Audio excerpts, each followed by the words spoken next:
welcome to Elements of Ayurveda, Empowering Wisdom of Life.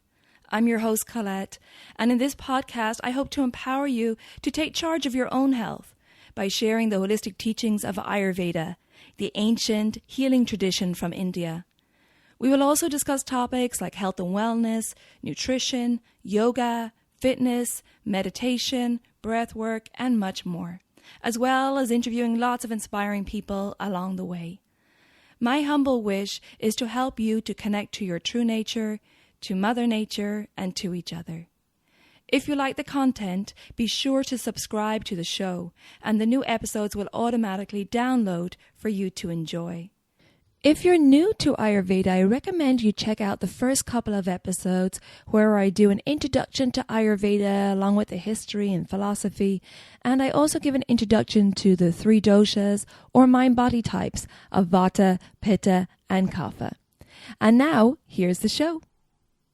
Hello and welcome to Elements of Ayurveda. Today I'm very excited to welcome Amy Wheeler to the podcast. And let me tell you a little bit about Amy. Well, over the last 25 years, Amy's life purpose has been to educate people in yoga, psychology, and wellness. She uses her professional skills to engage students' body, breath, and mind, teaching them how to create sustainable health and happiness. Amy earned a PhD in educational psychology and her BA and MA in health promotion. She began her body-mind teaching career as a sports psychology consultant and yoga teacher to many elite-level athletes. Amy has studied yoga and yoga therapy in India, in Europe, and the US, and is currently involved in developing numerous yoga therapy research projects. She serves on the board of directors of the International Association for Yoga Therapists. Additionally, she is helping to develop and define standards for yoga therapists in the National Ayurvedic Medical Association, or NAMA. Amy teaches yoga therapy at the Loyola Marymount University Yoga Program and is on the LMU faculty, offering one of the first master's degree programs in yoga in the US. She specializes in women's issues at all phases of life, with emphasis on the endocrine system, the nervous system, the digestive system, and structural kinesiology. Amy founded the Healing Yoga Institute in 2007, and she trains yoga teachers at the 200, 300, and 500-hour levels for the Healing Yoga Institute. She also trains yoga therapists at the 1,000-hour level. Amy, you're a busy woman. Welcome to the show. Thank you.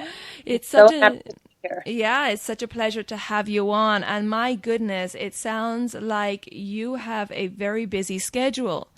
And you've had a great journey of teaching Ayurveda and yoga. And I'd love to hear a little bit about how obviously you studied educational psychology and health promotion, but how did your career in yoga and Ayurveda begin? Tell us how that journey went, please. Thank you for giving me the chance to tell this story. In my former career, I was a sports psychologist. I have a PhD in psychology, and basically I went around helping athletes get themselves into balance mentally, emotionally, physically, and spiritually. And after some time doing this, I realized that yoga and Ayurveda do the same thing for everyday people. So I went to India and I began to study yoga and yoga therapy. And in studying yoga therapy, I came across Ayurveda. And now I just feel like I do what I used to do for the athletes. I just do that for moms and dads and policemen and military people and teachers and dentists and whoever is willing to educate themselves and work on self-care to bring themselves back into balance. Beautiful. And so was the program that you studied in India, was it a actual yoga therapy program? Yes. So I studied at the Dinacharya Yoga Mandiram in South India. And it's interesting because all the years that I studied yoga therapy, no one ever separated out Ayurveda from yoga therapy. And honestly, until I started reading all the Ayurveda books, I didn't even realize that I knew all of it. I was like, oh, they've already taught me this. Oh, and they've already taught me that. But because no one called it Ayurveda, they just called it self-care, yoga therapy, healing yoga. I didn't understand that I truly had already learned not only yoga, but also Ayurveda and Sankhya philosophy, which is sister school and the foundation for, Ayurveda and yoga to some degree. So I didn't really understand that I had learned Ayurveda until quite some time into my training. And now it's just part of my yoga therapy. I personally, when I teach it, I don't always separate it out. I just teach what I was taught by my teachers. Okay, interesting. And I have to confess too that, I have friends who have gone through yoga therapy, obviously yourself, and you're teaching yoga therapy here and teaching courses. I didn't realize that until a few weeks ago that there was such a big Ayurvedic component to the yoga therapy course. So within that... Yeah, I don't think it's all yoga therapy courses. I think there are schools of yoga therapy that do not include the Ayurveda and Sankhya. However, I think that's changing. I think the idea of skeletal muscular yoga therapy with a little bit of breath work is actually not going to be sustainable over the long term, mainly because physical therapists and occupational therapists kind of have that covered and they have a license. So if we boil it down to one tiny thing like postures and breath, basically we're not going to have a job. And yoga therapy, if you really read the philosophy of yoga, it's so much bigger than, pranayama and asana. It's so much bigger than that.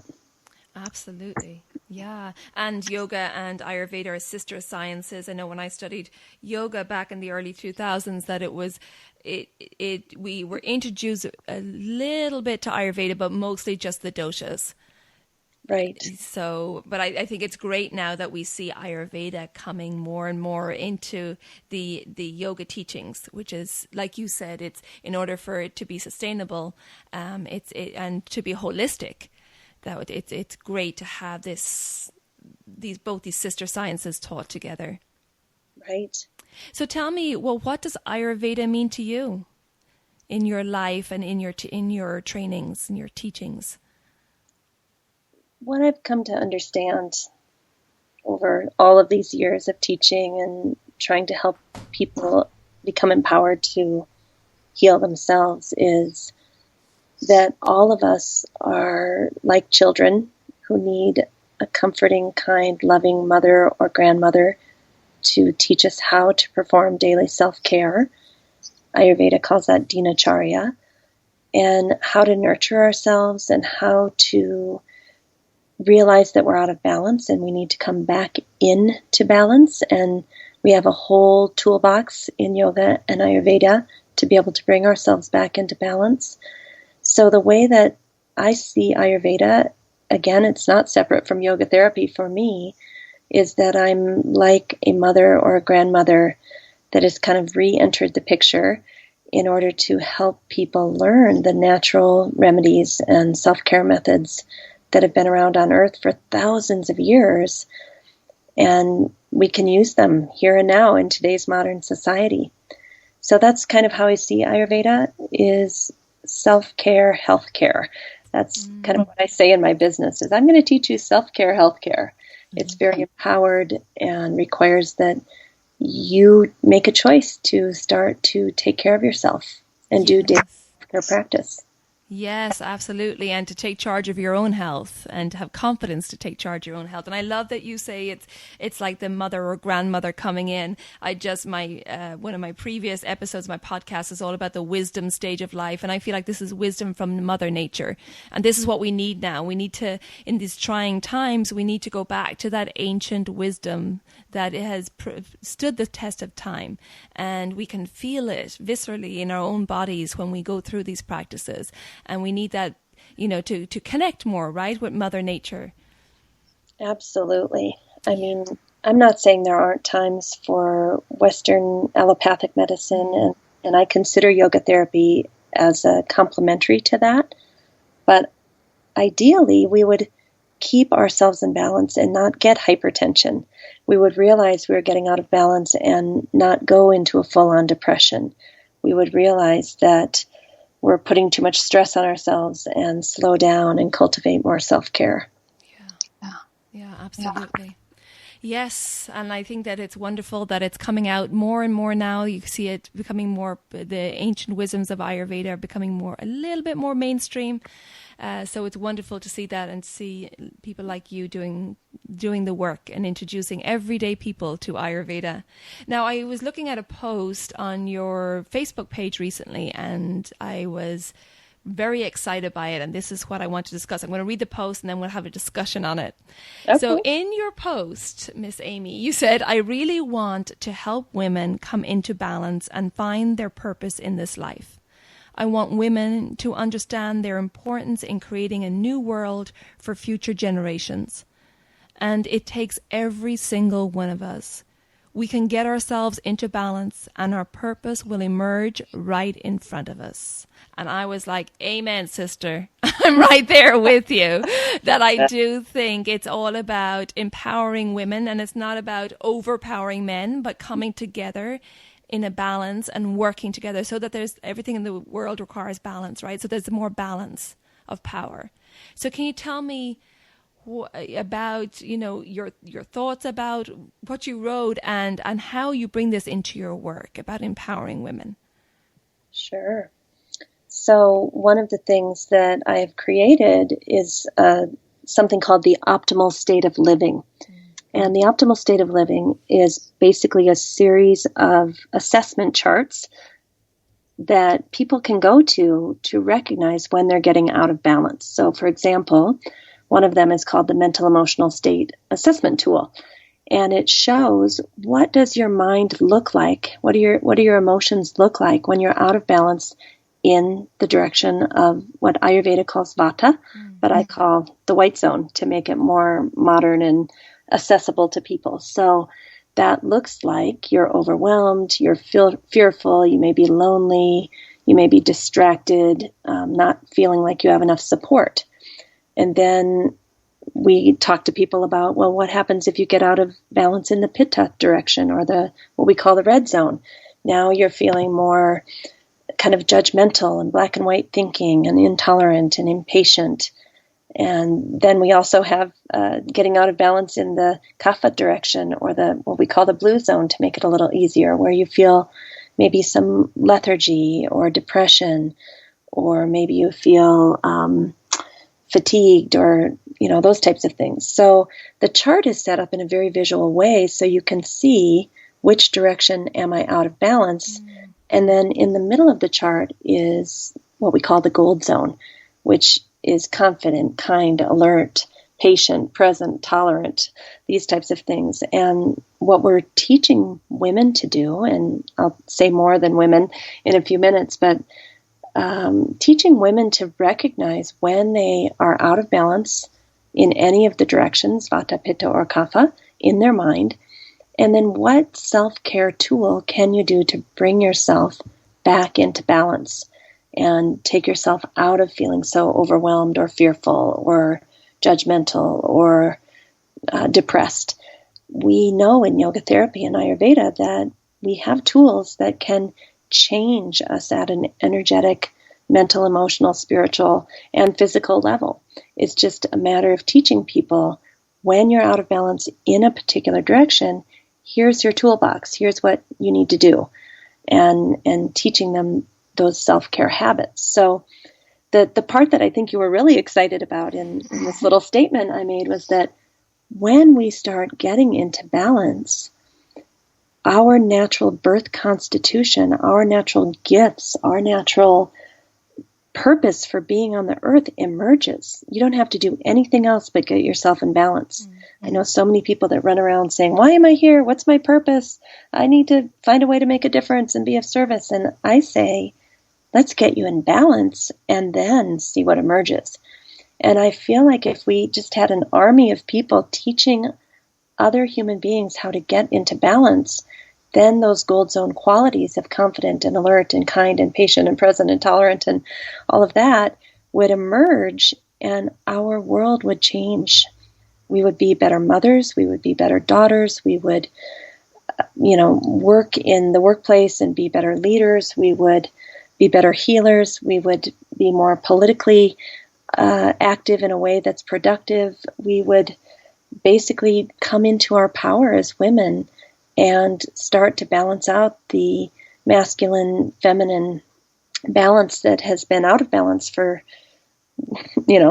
since long, long ago, and help even men understand the feminine and the power of the feminine and the power of getting themselves in balance. I mean, one of the things that I'm just starting to work on is starting to provide these types of services to policemen and firemen.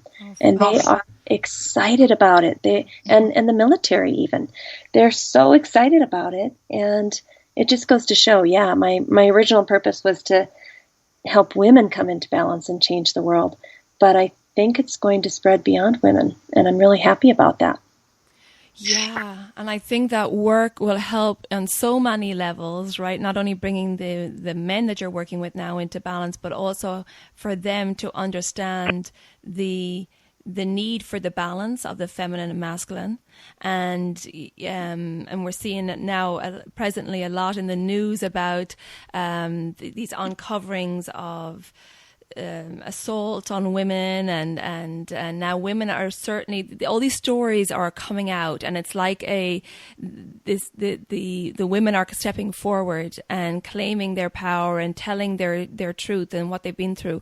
And I think now that men need to understand more about this feminine quality and why it's necessary to work together and to have that balance. I agree 100%. It's not about overpowering men, or because, someone said to me recently that sometimes we as women can actually think we're being feminist, but we're just adopting the patriarchy and implementing it with a vagina. And I hope it's something that I said. Absolutely. It's true.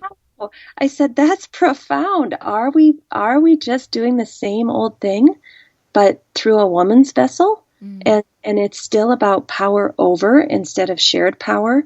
And it's still about control. And it's still about, money makes the world go round. But through a woman, that's not what we're looking for. We're looking for the balance, as, Yoga and Ayurveda would say, of Shiva and Shakti. Yeah. This coming together. And that's union. That is yoga. Is to use the right one at the right time, and to not value one over the other, and to know what the qualities of each are, and to praise and worship and celebrate those qualities, because we need all of those qualities. That's what Ayurveda and yoga say, is that one quality isn't good and one isn't bad. It's that we need all of them to work together in harmony. And as far as men and women go, that's exactly what we need right now. Absolutely. Yes, indeed. And what I see this feminine energy is, I see it more as intuitive energy. That women have that intuitive connection, particularly with our cycles, that we have a certain time of the month where we're more intuitive. And I think that's what we bring to the table. In regards working together with the masculine energy, we bring that connection, that intuition, that guidance, that otherworldly guidance, that knowing, that instinct within us. And I think that's what we bring to the table. What is it that you think this feminine energy brings? I love that you said feminine energy, because I feel like there are men that have these qualities I'm about to say. I think it can appear in both genders. But the ability to listen first and try to understand before always having to be heard, and the ability to empathize and understand what it's like to be in someone else's shoes. Yes. The ability to have compassion for the perspective of the other, even when you don't agree with it. The ability to use satyam and to speak your truth, to not hide your light, but also understand that someone else may have a different version of reality. And that's okay. Both can coexist, and we don't have to hate each other because the other has a slightly or profoundly different version of reality. All of these things are explained in the ancient teachings of Yoga and Ayurveda in terms of our perception and cleaning the lens that we're looking at the world through. And so there's so many beautiful things that yoga teaches us around intuition, around satyam, around connection with one another, that basically, to me, are the qualities that we can bring to the table and we can use to make a difference in the world because they're lacking right now. Absolutely. Yeah. And I just pulled up my notes here. Something from it was on Oprah's Super Soul Sunday, and I want to read it here because it just came to me. And it's from Sister Joan Chittister. And she has this wonderful view on the importance of the more balance of power between the masculine and feminine energy. And she said that, I believe that nothing is going to change in the world until the situation of girls and women changes. You can't simply dismiss half of the human race, which means you dismiss their agenda, dismiss their needs, dismiss their gifts, and dismiss their intelligence. This means that humanity is seeing with one eye, hearing with one ear, and thinking with one half of the human brain. No wonder we're doing things the way we are. We're bringing to the table only half the needs of the human race. And she went on to say that she doesn't mean that men are doing this purposefully. And it's just that they just have half the experience. They don't have that experience that the females have, or they only have half the wisdom. They only have half the intelligence. So we're making full decisions out of half of the resources that we should have if we came together. And so it looks like this every single time. And her answer is 2 words, which are very powerful. She said that we should all do something. Do something that changes the attitude of ourselves, our neighbors, our offices, our boardroom, the attitude of wherever we see injustice. And I think that was such a powerful statement, that it's not that we're saying again that we don't want to overpower men, we don't want to take charge, but it's about coming together. And the way she says that we're only viewing the world now through half a brain, one eye, one ear, because we need both the feminine and the masculine to come together and to make the decisions from that. Okay, now you're speaking my language, because I was born on Women's Liberation Day when all the women took off their bras and went marching through the streets and set things on fire to prove a point. And, that was the day I chose to come into the world. So wow. I definitely, I have a lot of fire around this issue. Mm-hmm. Me too. Yeah, and what I try to do is soften it, because sometimes the person hearing it gets distracted by the fire and can't hear the message. So I always try to soften myself around this, because even though I feel so passionately about it, I do think I have to consider the person hearing it from me. Mm-hmm. I agree wholeheartedly with what you just said. And we really do need to bring the other half of the equation to the table. And I don't know about you, Colette, but a big part of my journey up until this point in my life has been getting in touch with my own feminine qualities and my own strengths in that area, because the way that I was brought up in society was very masculine and very patriarchal, and I bought into the whole hook, line, and sinker, and I went for it in terms of education and prestige and power, and I went down that road only to discover that it's only half the story, and it really doesn't create contentment. Yeah. And so I'm happy to tell people out there, like, hey, don't bother. Right. Right. You can bring your gift to the table from exactly where you are today. And I'll just say one more quick thing. That is, I was at a yoga therapy training, and everyone was up in arms politically and wanting to put the nastiest things on Facebook. And I challenged them and said, how about we don't post on Facebook, but we each decide what is our special gift, what is our special way that we are going to contribute to change in society on a very tangible level. Are you going to go to a homeless shelter? Are you going to offer meditations to veterans? Are you going to try to teach policemen and firemen and military? I mean, what are you going to do besides post horrible things on Facebook? And the room got very quiet. I'm not sure they liked that message.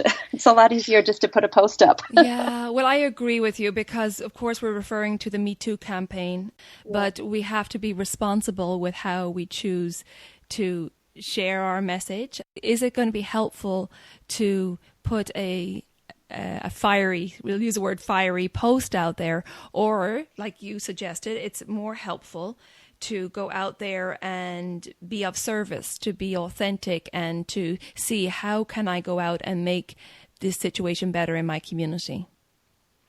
Yeah, and I also want to add that that's not to discourage from some people from putting a fiery post out, especially if they are healing and that's a means of taking their power back and self-expression. Of course, we 100% support that. Absolutely, I was so touched to see how many women were willing to do that. I mean, I am just like smiling and beyond belief that this is happening in my lifetime, that women are coming forward and saying the truth. I love it.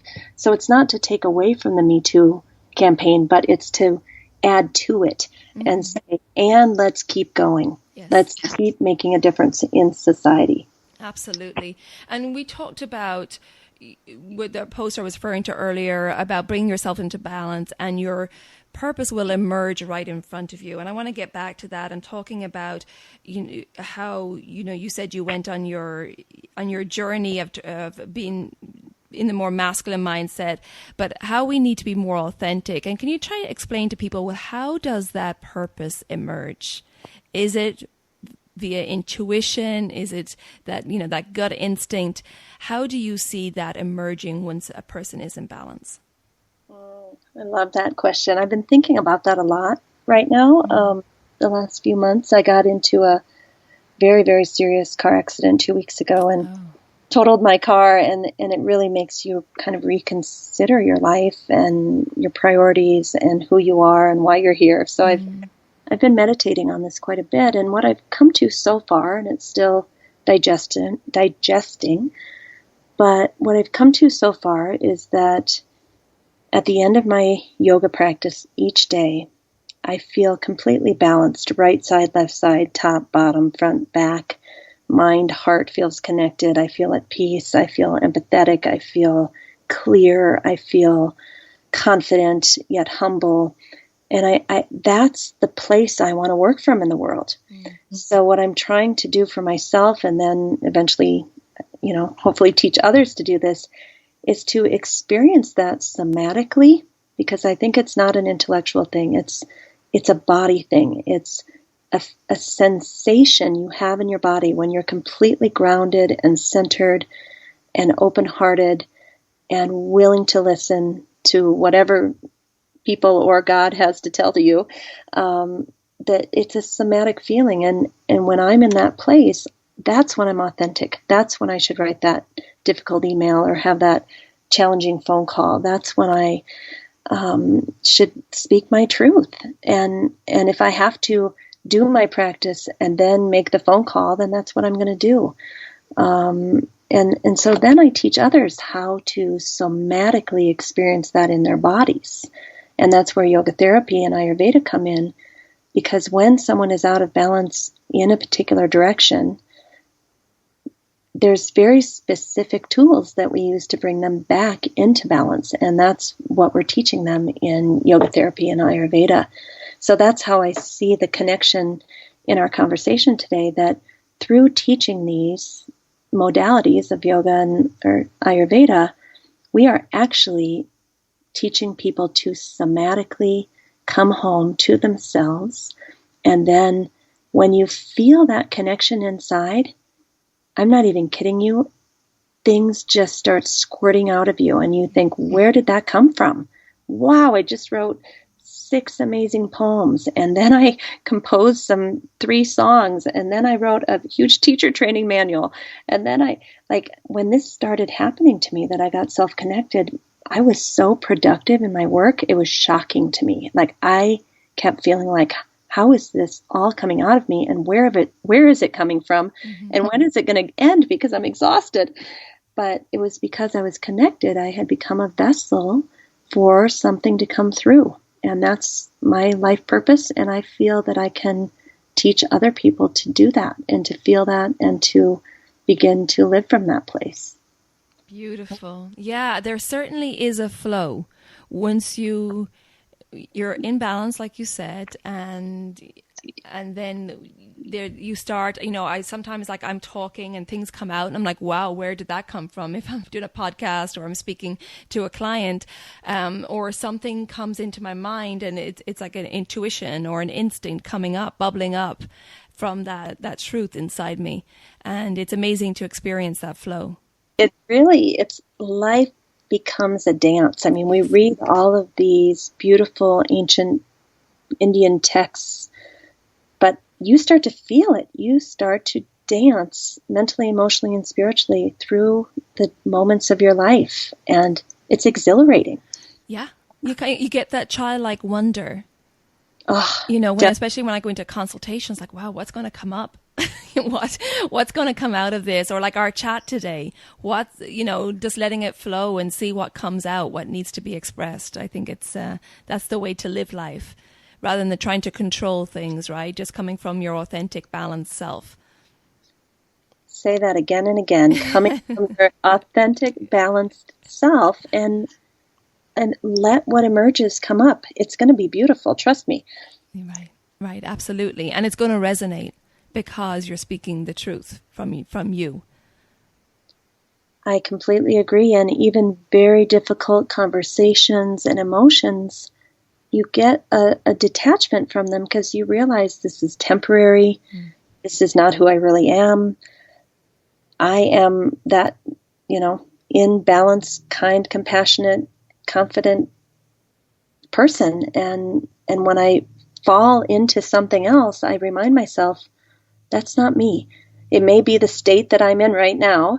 It may be, the outfit that I tried on for a day or two, but I really want to go back to balance and feel that joy of living, that ananda, I think that's what we need now. Like you said earlier, we need more people to understand that they have the power to take their health in their own hands and to feel that bliss and that vitality, even while we're going through these troubling times. The more people that come into balance, there then is a ripple effect out into our families, into our coworkers, our communities. I completely agree. This is the time for all of us. Yeah. And you had said earlier when we were talking before we got on air that some people might think, well, who am I to do a podcast?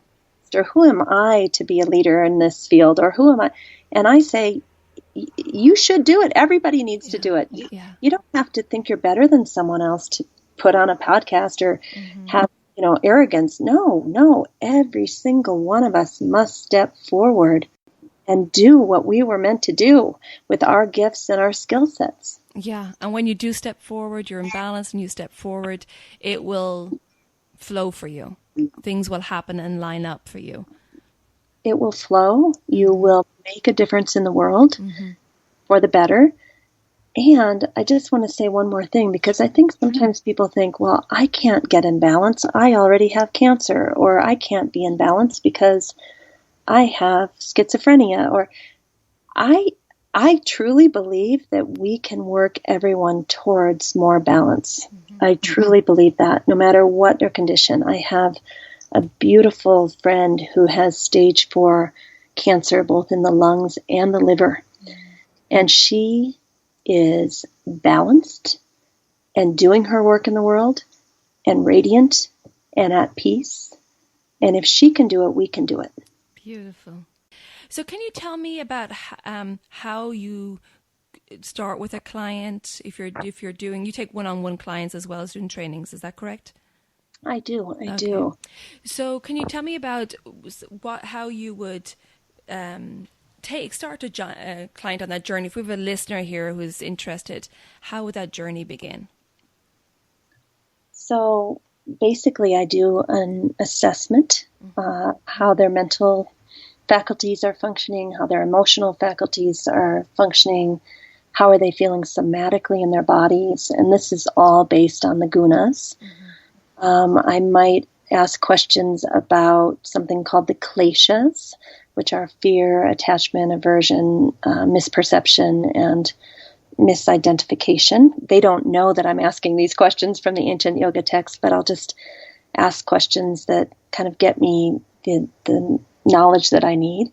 I might assess them in terms of the yamas and the niyamas, which are kind of like the 10 commandments of yoga. And again, I don't say, oh, I'm going to assess your yama right now. I just ask questions, but from the paradigm, from the lens of Patanjali's Yoga Sutra and also Ayurveda. I ask about their digestion, I ask about their sleep, I ask about their menstrual cycles, and all of that can also be boiled down to the gunas that we talked about earlier, and what's in balance and what's out of balance, and how does your menstrual cycle look like when it's out of balance? How do your bowel movements look like when they're out of balance? So just asking a variety of questions. And then, of course, they've usually come to me for some particular purpose.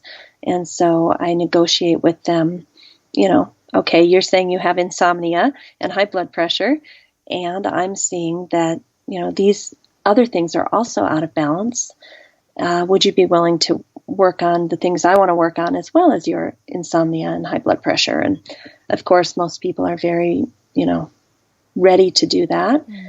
Then we basically give them lifestyle changes that we would like them to make, basically based on Ayurveda. And then we also give them certain asanas, certain pranayamas, certain meditation, certain chanting to help bring them back into balance.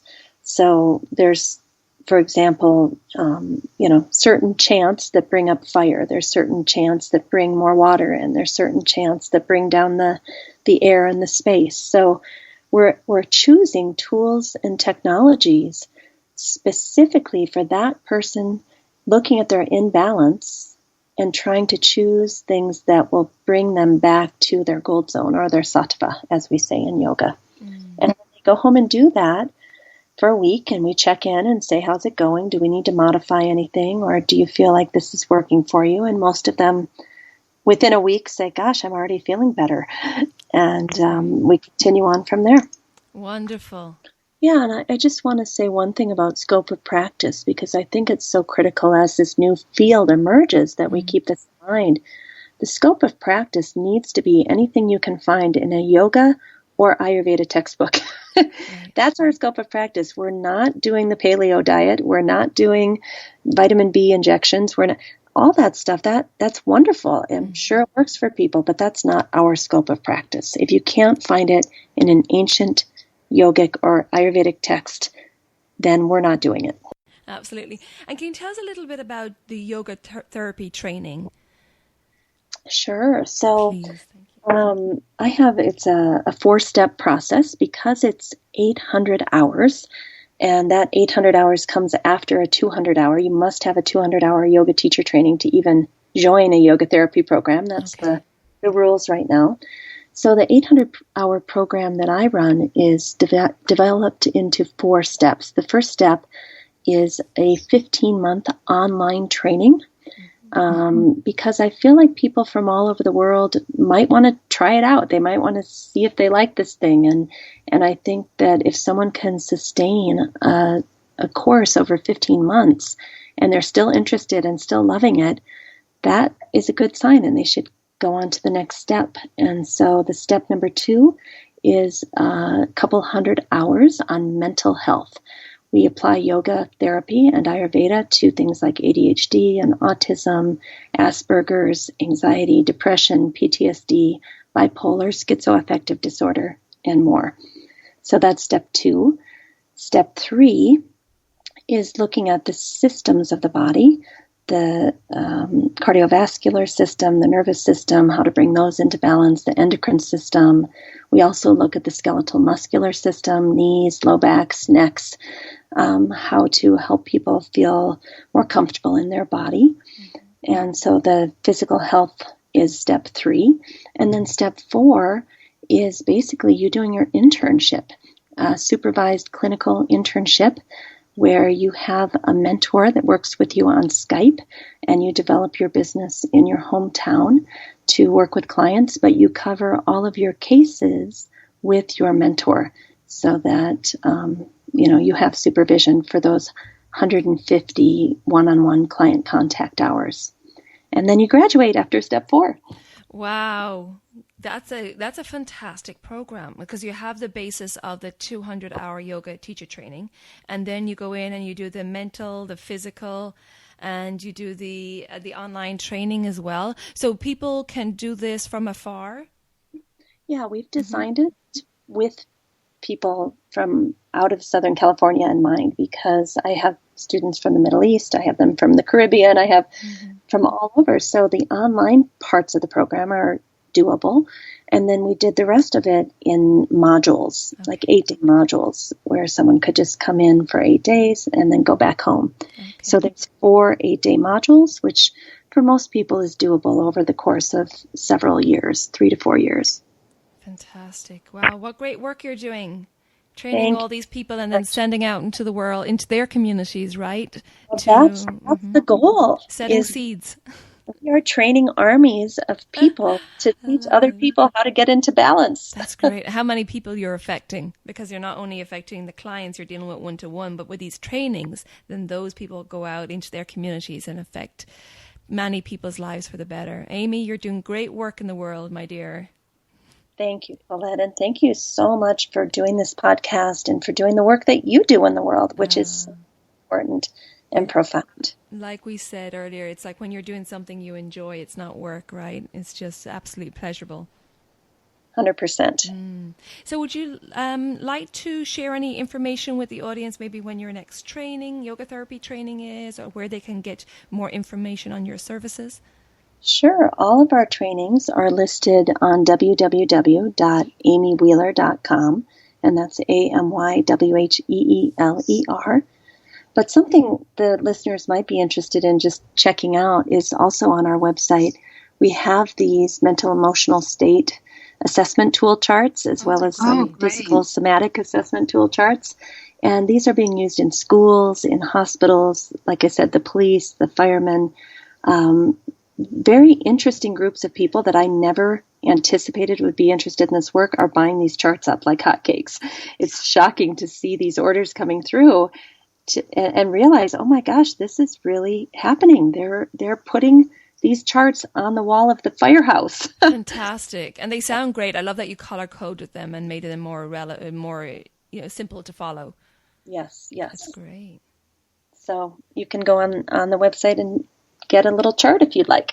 Okay, definitely. I'll definitely be checking that out. Is there anything else, Amy, that you would like to share with the audience today before we finish up?